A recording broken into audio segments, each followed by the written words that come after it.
नमस्कार, जन टीवी में स्वागत है आपका। आप देख रहे हैं एक मुलाकात, और एक मुलाकात में आज हमारे साथ में हैं शिक्षा मंत्री वासुदेव जी देवनानी साहब। देवनानी साहब, आपका जन टीवी में बहुत बहुत स्वागत है।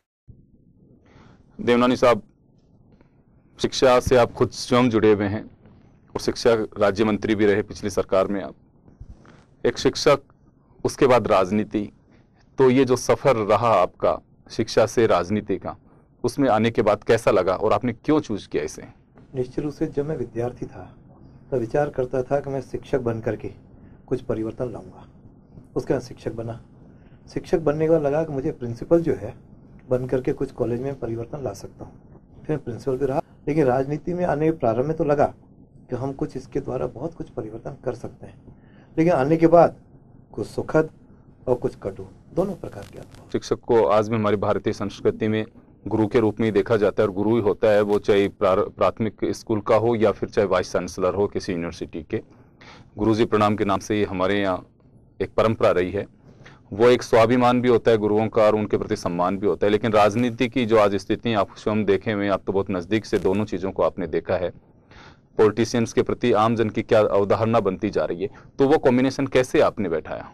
सर, मुझे अभी भी कॉम्बिनेशन बैठाने में कई बार असहजता अनुभव होती है। यह क्षेत्र बिल्कुल उससे अलग है।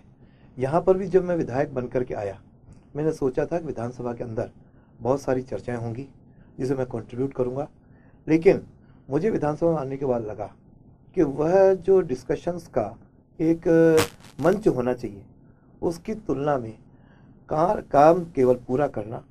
और अभी इस बार तो जो विधायक हूँ, इस बार तो कहीं लगता है कि केवल किसी भी तरह सरकारी काम पूरा हो और हौला मच करके एक समय जाता है, इसलिए मन में कई बार की असहजता रहती है।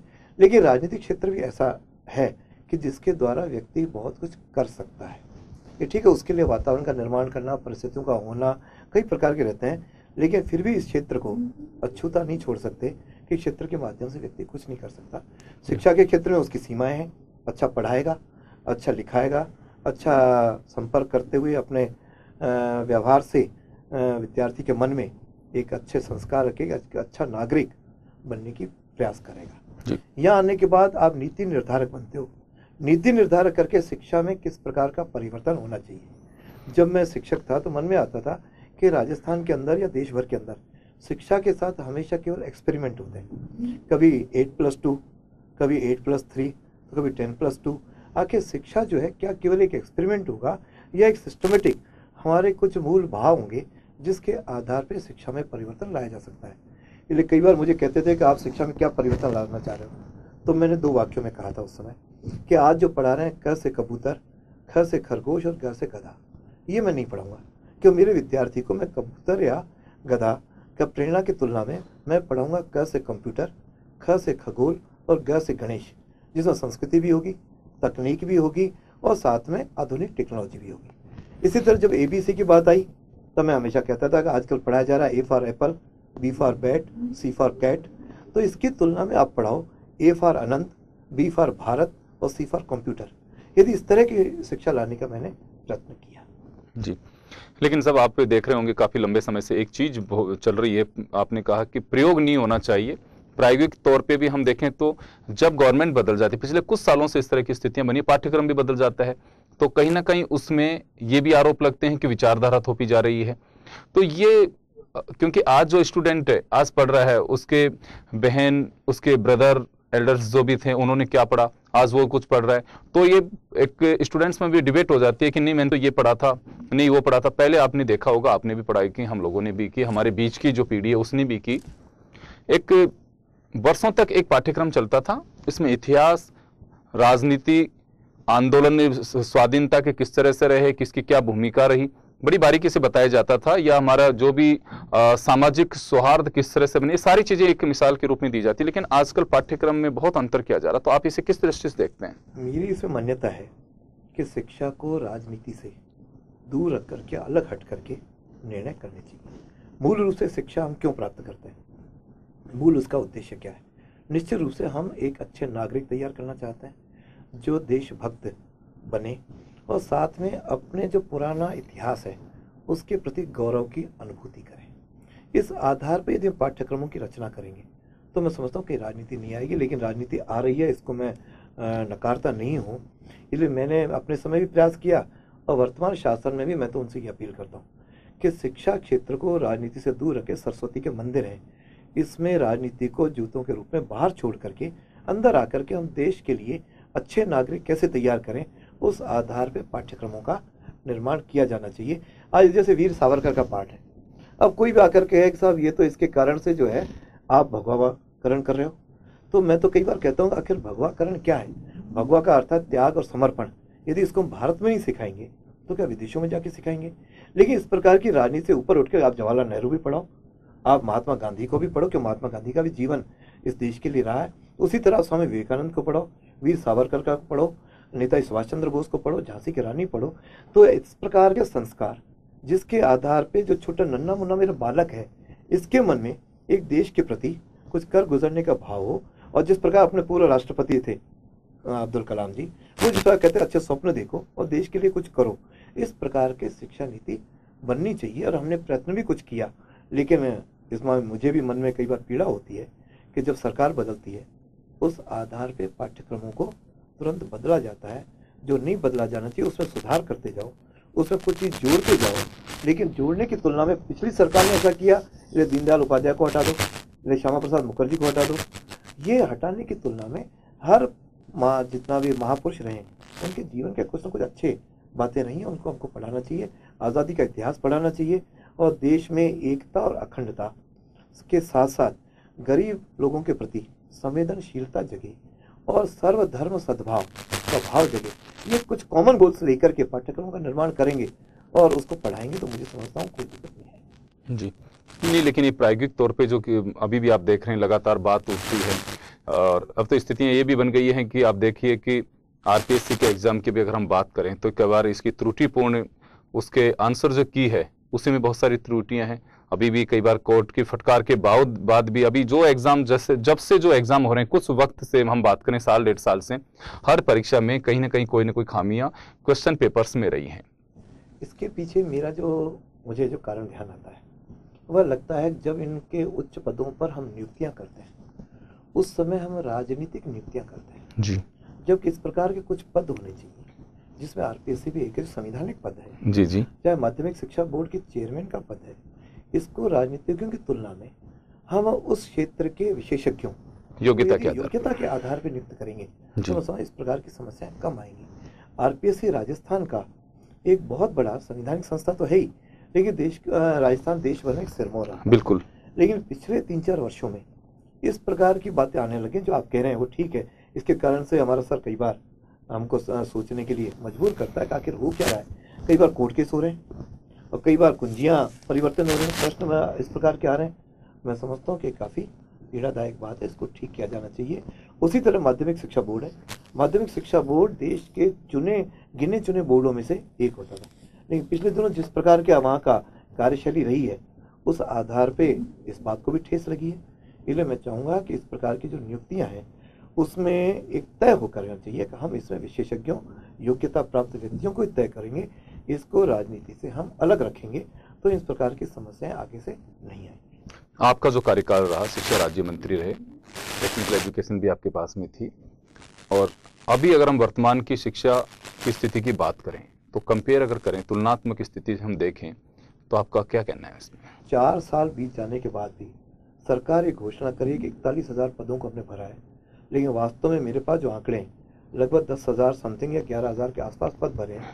लेकिन मान लो 41,000 पद भर भी दें तो इस 4 साल के दौरान 60,000 अध्यापक तो सेवानिवृत्त हो गए। तो पहले के पदों को भी यदि पूरा भरते तो शायद पहले जैसी स्थिति होती। तो जब शिक्षक नहीं होंगे स्कूलों में तो निश्चित रूप से फिर शिक्षा का ढर्रा किस प्रकार का होगा। सबसे बड़ा ये है। फिर केंद्र सरकार ने राइट टू एजुकेशन लागू कर दिया। राइट टू एजुकेशन में था कि जितने भी प्राइवेट स्कूल्स हैं उनके 25% वो गरीब बच्चों को देंगे, सरकार उनका पुनर्भरण करेगी। लेकिन पिछले वर्ष का भी पुनर्भरण अभी तक ये सरकार नहीं कर पाई है। और ज़्यादा मॉनिटरिंग की बात करें तो मॉनिटरिंग में भी एक डीओ के पास लगभग 2,500 स्कूल्स हैं, तो कैसे तो मॉनिटरिंग करेगा, कैसे उन स्कूलों के जो आपके मापदंड है उसको पूरा करने का विचार करेगा। मुझे लगता है कि सरकार गंभीर है ही नहीं।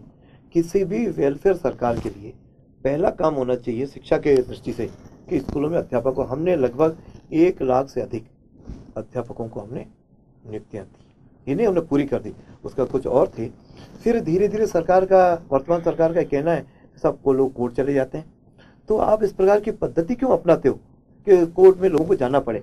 हमने जिस समय ये काम शुरू किया उस समय 585 याचिकाएं लंबित थी।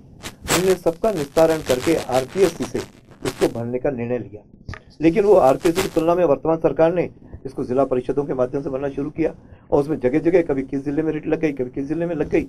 उसके कारण से आज तक वो नियुक्ति नहीं कर पाई है। तो मुझे तो सरकार की मंशा पे ही संदेह होता है। जी, दूसरा ये अभी नई पद्धति से, जैसे कि आप जिला परिषद के माध्यम से आपने आरपीएससी के माध्यम से नियुक्तियां दी, जिला परिषद के माध्यम से, इसमें आपका मानना क्या है कि मतलब कहाँ कमी रहती है? तो एक तो बात हुई कि लोग कोर्ट में चले जाते हैं, लेकिन इसमें अगर बात करें मैं आरपीएससी और जिला परिषद या लोकल जो भी एजुकेशन का स्ट्रक्चर बना उसके माध्यम से अगर नियुक्तियां होती है तो उसमें क्या अंतर होगा? इसमें 2-3 प्रकार की मुझे कमियां लगती है। एक, जैसे इन्होंने आरटेट की परीक्षा की और आरटेट की परीक्षा मुझे लगता नहीं कि कोई आवश्यक है। कई राज्यों ने इसको लागू नहीं किया।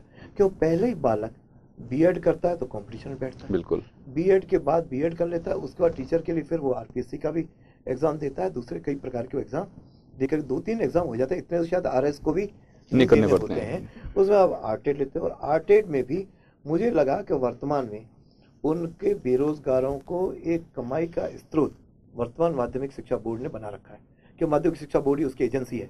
पिछले दिनों मेरे को एक प्रश्न के उत्तर में आया कि उन्होंने पिछले वर्ष लगभग 6 लाख विद्यार्थी बैठे उसमें, उससे उन्होंने 34 करोड़ रुपए कमाए और टोटल परीक्षा के अंदर व्यय केवल 17 करोड़ रुपए। 17 करोड़ रुपए की आय की।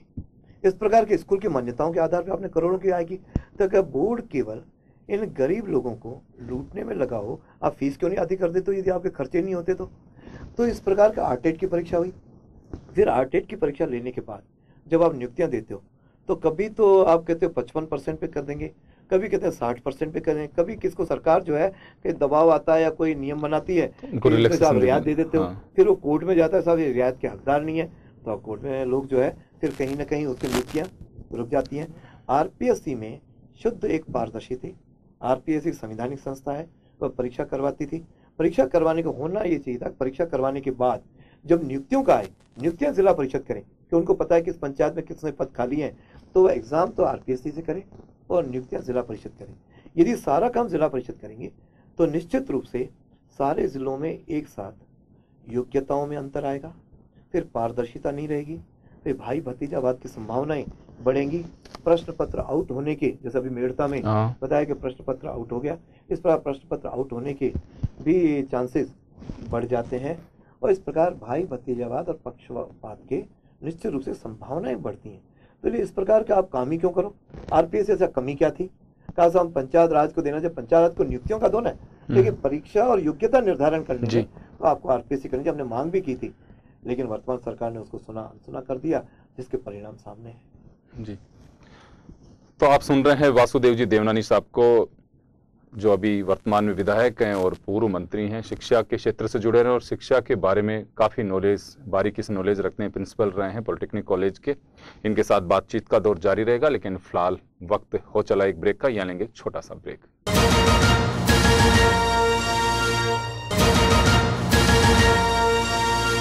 ब्रेक के बाद एक बार फिर आपका स्वागत है। आप देख रहे हैं एक मुलाकात, और एक मुलाकात में आज हमारे साथ हैं वासुदेव जी देवनानी साहब। देवनानी साहब, आप बात कर रहे थे कि कोई भी एग्जाम हो नौकरी के लिए, अगर वो आरपीएससी के माध्यम से होता है तो ज़्यादा ठीक रहता है, कहीं किसी तरह की किसी को कोई आपत्ति नहीं होती है। लेकिन अगर इस तरह की एजेंसीज लागू को अगर हम हवाले कर देंगे नियुक्तियां, जैसे कि टीचर्स की आप बताने जिला परिषद, तो उसमें कई खामियां हो सकती है, और यही वजह है कि शायद अदालत तक लोग जा रहे हैं। देवनानी साहब, अगर बात करें राजस्थान में टेक्निकल एजुकेशन की, क्योंकि पॉलिटेक्निक कॉलेज के आप प्रिंसिपल रहे हैं, कॉलेजेस इतने खुल रहे हैं, इंजीनियरिंग कॉलेज की पिछली बार भी इस स्थिति में रही कि कॉलेजेस खाली पड़े रहे, उसमें स्टूडेंट्स नहीं आए। तो ऐसी स्थिति क्यों बनती जा रही? इतने कॉलेज आबर तबड़ में खोल तो दिए गए, लेकिन अभी स्टूडेंट्स ही नहीं है उनके पास। ऐसा प्रारंभ में जब हमने इन क्षेत्र में निजी शिक्षण संस्थाओं को आने के बारे में सोचा, तब राजस्थान में बहुत कम सरकारी संस्थान थे। उस समय मैं समझता हूँ इंजीनियरिंग कॉलेज भी गिनती के 4-5 ही थे, और उसके बाद पॉलिटेक्निक भी 28 थे। हमारे समय पे हमने इसको लागू किया कि हम हर ज़िले में कम से कम 2 पॉलिटेक्निक करेंगे। उस प्रकार से उस समय लगभग 70 पॉलिटेक्निक उस वक्त थे, और इंजीनियरिंग कॉलेज भी लगभग 70-80 थे। लेकिन वर्तमान सरकार ने बिना किसी सर्वे कराए, बिना किसी की जानकारी प्राप्त किए कि कहाँ कितनी शिक्षण संस्थाओं की आवश्यकता है, उन्होंने खुलेआम सबको अनुमति देना शुरू किया। और उसके बारे में जो निर्धारित मापदंड है कि भाई इतनी ज़मीन होनी चाहिए, इतने शिक्षक वैसा स्टाफ होना चाहिए, इतनी लेबोरेटरीज होनी चाहिए, उसके बिना किए मुझे लगता है धीरे धीरे सरकार के कार्यकाल में तो तकनीकी शिक्षण संस्थाओं की ये दशा हो गई है जो किसी ज़माने महाराष्ट्र की थी कि 2-2 कमरों में और 4-4 कमरों में तकनीकी शिक्षण संस्थाएं चल रही हैं। इसके कारण से गुणवत्ता इतनी प्रभावित हुई है कि वर्तमान में जो बोर्ड का इस समय परीक्षा परिणाम आया तकनीकी शिक्षा बोर्ड का, वो बहुत कम आया। उसके कारण से जब वहाँ पढ़ाई नहीं होगी, वहाँ स्टाफ नहीं होगा, वहाँ लैब नहीं होगी, तो निश्चित रूप से इस प्रकार की गुणवत्ता बहुत ही कमज़ोर आएगी, जिसका परिणाम समाज को और देश को भी भुगतना पड़ता है। इसीलिए शब्द तो ठीक नहीं है, लेकिन यदि मैं कहूँ कुकर मुत्तों की तरह यदि आप कॉलेज चलाना शुरू कर दोगे, वो भी तकनीकी शिक्षा के अंदर, तो वास्तव में ये बिल्कुल गलत है। यह निश्चित रूप से इस पर रोक लगनी चाहिए। आप AICTE के द्वारा पहले अपने अनुमति लेनी होती थी, अब पॉलिटेक्निक तक की AICTE से अनुमति लेने की आवश्यकता नहीं है। लेकिन वापस इसको शुरू किया है कि लोकल जब कर दिया तो लोकल सिफारिश के आधार पर कॉलेज खुलते गए। कॉलेज खुलें, कंपटीशन होना चाहिए, और वही अच्छे शिक्षण संस्थाएं टिक पाएंगे जिनमें अच्छी शिक्षा होगी या जिनके लोगों के कैंपस इंटरव्यू में आगे लोग जा पाएंगे। लेकिन कम से कम न्यूनतम जो उसके मापदंड हैं उस पर खरा उतरने वाली तकनीकी शिक्षा रहनी चाहिए। फिर कई जगह वही प्रकार के पाठ्यक्रम चल रहे हैं जो पिछले कई वर्षों से चल रहे होंगे। आज की टेक्नोलॉजी में जैसे कंप्यूटर टेक्नोलॉजी है, कंप्यूटर टेक्नोलॉजी में हर 6 महीने में पाठ्यक्रम बदलते हैं। यदि आप उसके साथ अपग्रेड नहीं करोगे और उसी कंप्यूटर साइंस के पाठ्यक्रम को पढ़ोगे तो मार्केट के लिए वो विद्यार्थी तैयार नहीं होगा। आज आवश्यकता है कि मार्केट को क्या चाहिए, उसके अनुसार पाठ्यक्रम बने। उस पाठ्यक्रम बनने के लिए मेरा जो तकनीकी शिक्षा विभाग है या तकनीकी शिक्षा मंत्री है, उसको तकनीकी शिक्षा का ज्ञान हो, उनके साथ बैठे, एक्सपर्ट्स को बुलाए। ये साधन मैं प्रयोग किया करता था। मुझे ध्यान है कि मैंने अधिकांश समय अपना तकनीकी शिक्षा का जो मुझे अनुभव था, तो मैं निदेशालय के लोगों को बुलाता था, लगातार मॉनिटरिंग करता था, और उसमें पारदर्शिता बरतना, जिस प्रकार का आए, और उसमें शहर के कुछ व्यवसायी लोगों को बुलाना। और मैंने तो एक बार TTT जिसे कहना चाहिए टेक्निकल थिंक टैंक, उसमें कुछ योग्य लोगों को बुला करके हम राजस्थान की आवश्यकताएं क्या है, इलेक्ट्रिकल के क्षेत्र में क्या है, मैकेनिकल के क्षेत्र में क्या है, सिविल के क्षेत्र में क्या है, फिर उसमें हमको कितने आगामी 15 साल 20 साल बाद हमको इंजीनियर्स चाहिए, उतनी हम सीटें का करें, उतने हम कॉलेज खोलें। यह व्यवहारिक प्लानिंग होती है। वह यदि हम नहीं करते तो फिर आज जो हो रहा है, आज मुझे लगता है जैसे RPT की परीक्षा होती है जी, इसको तुरंत बंद कर देना चाहिए, क्योंकि लगभग RPT से 20% सीटें भरी जाती हैं, 25%, और बाकी फिर हम कॉलेजों को कहते हैं कि आप अपने हिसाब से भर लो। तो ये आप पहले दिन से क्यों नहीं लागू करते हो? जरूरत क्या फिर जरूरत उसकी? क्या है? तो RPT के कारण कोटा में इत्यादि बाकी जगह फिर कई कोचिंग इंस्टीट्यूट आने शुरू हो गए। तो एक विद्यार्थी 11वीं 12वीं को भी पढ़ाई कर रहा है, फिर वहाँ पे कोचिंग भी कर रहा है। तो इसके कारण से न विद्यार्थी इधर ध्यान दे पा रहा है, न उधर ध्यान पा रहा है। और फिर टेक्निकल एजुकेशन वर्तमान में जो मुझे कमी नजर आती है, हम व्यक्ति को केवल ऑब्जेक्टिविटी के आधार पर तैयार कर रहे हैं, जब उसकी सब्जेक्टिविटी बिल्कुल समाप्त सी होती जा रही है। एनालिटिकली जो उसका डेवलपमेंट होना चाहिए वो उसका हो नहीं रहा। ये तो सर कॉलेजेस की बात हुई। इसी तरह से यूनिवर्सिटीज़ में भी, चाहे गवर्नमेंट आपकी रही हो चाहे वर्तमान सरकार हो, ज़बरदस्त तरीके से यूनिवर्सिटीज़ को मान्यता दी गई। तो ये क्या उचित है? आपको लगता है कि शिक्षा का निश्चित रूप से लोगों को इजी वे में एजुकेशन मिले, और अगर लिटरेसी अगर ठीक होगी तो शायद काफ़ी चीज़ों में राहत भी मिल सकेगी, सरकार की मुसीबतें भी कम होगी, कि जो क्राइम है चाहे और चीज़ें हैं, वो चैलेंजेस जो हैं उनसे भी निजात मिल सकती है। लेकिन सब आप क्या इसको उचित मानते हैं कि लगातार इस तरह से यूनिवर्सिटीज़ को मान्यता दी जा रही है? अच्छा, मेरा कहना इतना है कि शिक्षा का निजीकरण तो होना चाहिए, लेकिन व्यवसायीकरण उसका नहीं हो। लेकिन दिख रहा है कि धीरे धीरे व्यवसायीकरण हो रहा है। यूनिवर्सिटी जो ला रहे हैं, हमने प्राइवेट यूनिवर्सिटी का बिल हमारे समय में आया जी, और हमने भी विधानसभा में पारित कराने की तुलना में प्रवर सेलेक्ट समिति को दिया। उसमें दोनों पार्टियों के लोग थे। उस समय के तत्कालीन पूर्व मुख्यमंत्री शिवचंद्र माथुर भी थे, सीपी जोशी थे, हम लोग भी थे। हमने सर्वसम्मति से उसके कुछ रूल्स रेगुलेशन तैयार किए। उसमें कुछ बातें मुझे लगता है कि समय के अनुसार उसमें कुछ परिवर्तन की भी आवश्यकता लगती है। जैसे उस यूनिवर्सिटी का जो चेयरमैन हो या जो उसका वाइस चांसलर हो, जो उसका रजिस्ट्रार हो, उसके कुछ मापदंड होने चाहिए कि उस योग्यता प्राप्त व्यक्ति ही इन तीनों पदों पर रह सके। और साथ ही वहाँ जो पाठ्यक्रम चलेंगे उन पाठ्यक्रम भी कहीं ना कहीं हमारे उसमें प्रोविज़न है कि AICTE और UGC के मापदंडों के अनुसार होने चाहिए, लेकिन उसका पालन हो रहा है कि नहीं हो रहा है, इसके लिए जो व्यवस्था होनी चाहिए उसमें वर्तमान सरकार फेल्यूर दिखती है। क्योंकि आज पिछले दिनों कुछ यूनिवर्सिटियों के बारे में कई चर्चाएं भी सामने आई। ये बड़ी दुर्भाग्यपूर्ण है। शिक्षा का क्षेत्र ऐसा था जहाँ किसी प्रकार की मैं कहता अनहोनी बातें नहीं होनी चाहिए, उस पर अंगुली नहीं उठनी चाहिए।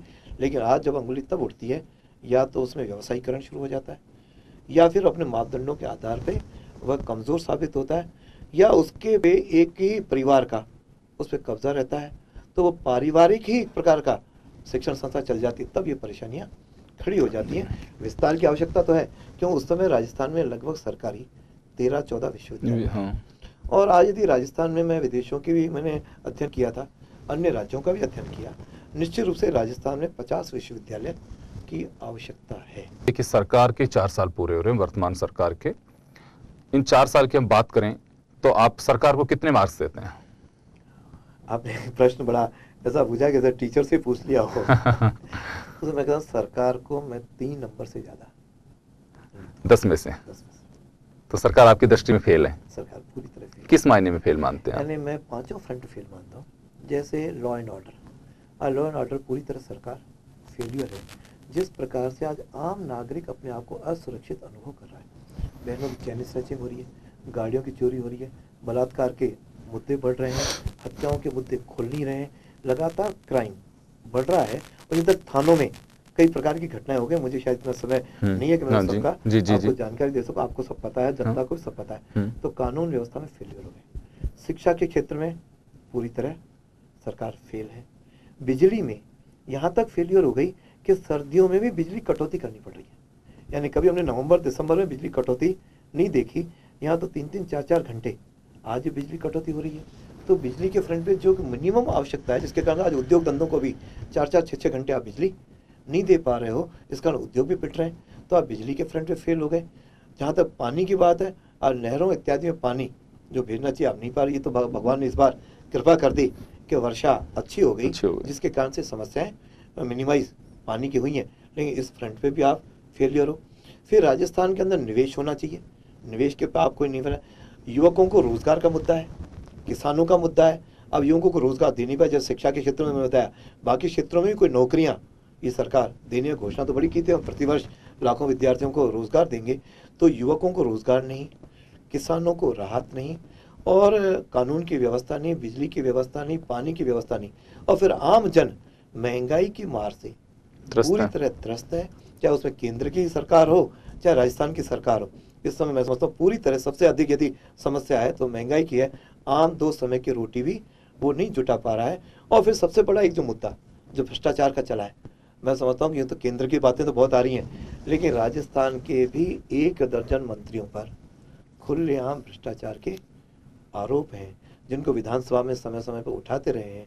उसके मामले आज तक कोई जांच नहीं। यहाँ तक एक कैबिनेट मंत्री भीलवाड़ा में किस तरह से एक बॉडी को लेकर के वहाँ से घूमता रहे, उसके ऊपर कोई कार्रवाई नहीं। खुलेआम हमने मंत्रियों पे लगे, इसका मंत्री विधानसभा के अंदर प्रश्नों के उत्तर नहीं दे पाते हैं, ये स्थिति बनी।